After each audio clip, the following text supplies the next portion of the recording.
ای دوست دل از جفای دشمن درکش،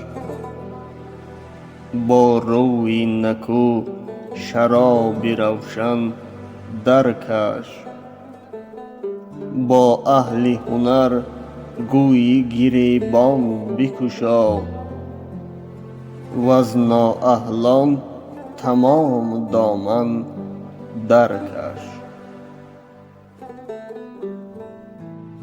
ماهی که قدش به سرو می ماند راست، آینه به دست روی خود می آراست. دستارچه پیشکشش کردم، گفت وصلم طلبی زه خیالی که تو راست. از چرخ به هر گونه همی دار امید، و از گردش روزگار می لرز چو بید.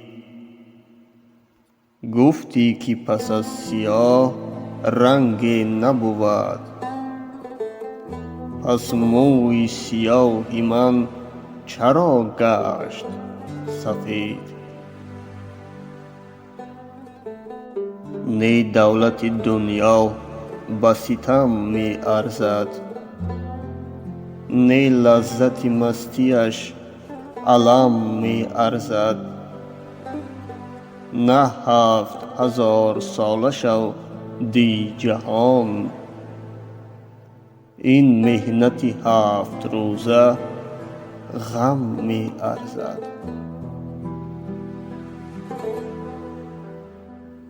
هر دوست که دم زد ز وفا دشمن شد، هر پاک روی که بود تر دامن شد. گویند شب آبستن و این است عجب، کو مرد ندید از چی آبستن شد. من با کمر تو در میان کردم دست، پنداشتمش که در میان چیزی هست. پیداست از آن میان چو بربست کمر، تا من ز کمر چه طرف خواهم بربست. عمری ز پی مرادزایی دارم، و از دور فلک چیست که نافی دارم. با هر که بگفتم که تو را دوست شدم، شد دشمن من. وه که چه طالع دارم، در آرزوی بوس و کنارت مردم، و از حسرت لعل آبدارت مردم.